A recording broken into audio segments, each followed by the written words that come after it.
Hey everyone, thanks for stopping by and clicking this video and checking out to see what I'm going to be bringing to the table. This is my first upload. I hope you guys enjoy it. Before I get started, I just want to mention that this video revolves around me expressing my views on the subject of power in some of its most fundamental forms, and how it shapes not just us as people, but the very nature of the universe itself. So, if this doesn't sound like what you were looking for when you were searching for videos, you can go ahead and stop watching, but I thank you from the bottom of my heart for coming and checking it out. On the other hand, if this makes you curious, or you're just bored and looking for something to watch, feel free to stick around while I explore the concept of power. Power is something that has existed since the conception of the universe, and exists in every single aspect of it. It shapes reality and is an absolute force. It is indomitable and it is unsuppressible. The most obvious forms of power are things like physical strength and political pull. While those are indeed types of power, there are others that some people don't think of very often. Things like intelligence. That's another form of power. Let's give you an example. Suppose you're at school and there's a classmate of yours who is better at a certain class than you, let's say science. Their power over scientific knowledge is greater than yours, meaning that they know more about science than you do. It works both ways. Let's say that you're better at a different class, something like English, than they are. In that case, your power over literature is greater than the power that they have over literature. Both are forms of power. They give you advantages in different aspects of life, but neither one is better than the other. Having a certain type of power over knowledge does not make you, by default, better than another person. It simply gives you an advantage in whatever aspect you have power over. It doesn't stop at things like intelligence, physical strength, and political pull. Those are some of the basic forms that humans use on a day-to-day basis consciously. There are forms of power that our subconscious uses that we sometimes just aren't even aware of by thinking about it. But once you hear about these forms of power, hopefully it'll start to make sense to you. Things like your body's natural healing abilities, its regeneration. That is something that your body has power over. It's governed by your subconscious. You can't consciously tell your body to stop healing an injury you have or to heal it faster. Your body takes care of that on its own.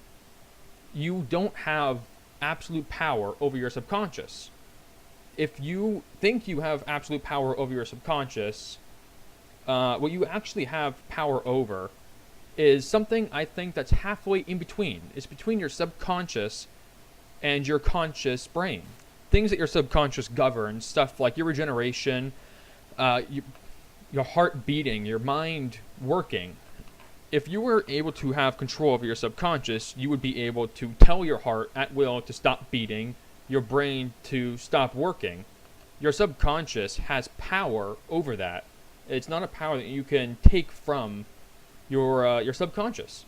There are some people that have greater power over some things than others, yes. Some animals have greater power over their bodies than we do. There are animals like the starfish that have a healing property that we don't have. When we get injured, we can heal cuts, broken bones, no problem. Starfish can regenerate lost limbs. We as humans cannot do that. We cannot regrow limbs. A starfish has more power over its body's regeneration than we as humans possess. Things other people know but don't think of too often is the concept of religion. Every religion has its own god or set of gods and goddesses. The Christian God, for example, is the only god in the religion. He is omnipotent. He is all-powerful. He is all-knowledgeable. He is everywhere at every time. He is aware of everything in existence all at once. He is the God of mercy, compassion, jealousy, anger, vengeance, all of that stuff. He has absolute power, according to the Christian religion, over everything, not just creation, destruction, time, the universe. He is also a God, has absolute power over mercy, and compassion. Can be as merciful as he wants. He can create new forms of mercy, destroy other forms of mercy. He can do the same thing with love, jealousy, and anger. He is a God that has absolute power over everything. It changes from religion to religion. Some religions have gods of certain things, like the Greeks had their gods of war, their gods of the moon, nature. Those are gods that would have absolute power over the things that are within their dominion. I don't want to stay too much into religion because there are many other different aspects of power.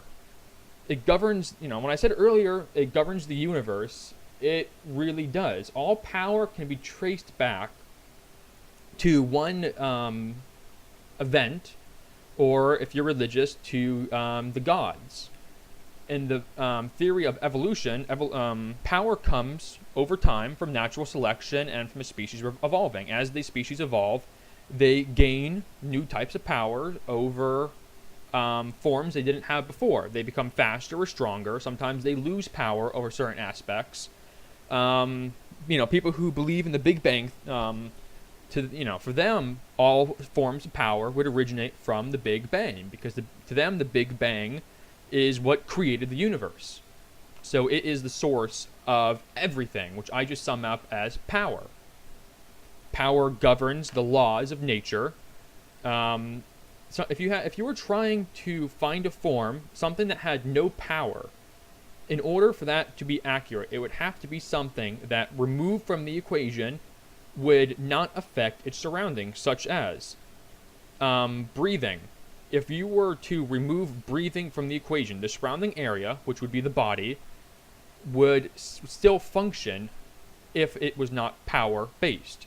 If you remove breathing from the equation, the body cannot survive very long. If you're good at holding your breath, you can last a couple of minutes. But the act of breathing is power.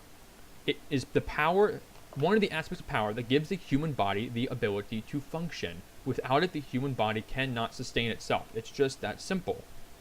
That's the biological form of power in the human body. Now, going back briefly to the more basic forms of power I was talking about earlier, stuff like physical strength and political pull, those forms of power come from having more ability to control over their certain aspects, such, someone who has physical strength that can, punch through a wall, a boulder, or whatever it is, they have a greater power over physical strength than someone who is not as physically strong as they are. Someone who is fast, an Olympic athlete who runs the whatever the event is faster than their competition, they have greater power over the muscles and strength of their legs and their body's speed than their competitors would. And then when it comes to political pull and the power that manifests through it, certain governments, ones that are dictator-based or monarchy-based, the absolute power rests in the hands of the dictator or the king or queen or whoever the political head is. They have all of the power, everything that is under their dominion, their country. They can do whatever it is that they wish with it. They have absolute power in that regard. Systems of government like the United States of America that work with the presidency and as a democracy, the president has power. He does not have absolute power, but he has power. Where does that power come from? The power he has is, the political power that he wields was given to him by the people. The people gave the president the power. The power he has is over the hearts and the minds of the people. He has to be able to make the people believe in him so he can get elected into office. That's how the system works. It's another aspect of power shaping the world. There is not a single aspect of the world that power is not present in. Power manifests in the universe in two different ways. It either enhances power or power is restricted. Forms of power being enhanced is something like a tool. Research. If you read a book and you gain knowledge from it, let's say you're looking up a new recipe for cooking, When you read that recipe, you are gaining knowledge on how to cook. Your power over cooking is increasing. The moment you forget how to cook that particular recipe you had looked up, your power over cooking diminishes back to where it was. That is enhancing power. It works the same way with whatever you are enhancing. Cooking, technology. There are different tools that allow us to enhance our knowledge and our power over certain fields. Creating technology like the weather. We have limited specialized power over the weather. We have machines that allow us to help predict the weather. Yes, the machines are the one that have the power to predict the weather, but we as humans created the machines that predict power. That gives us, in a slightly less direct way, power over the weather, the power to predict the weather.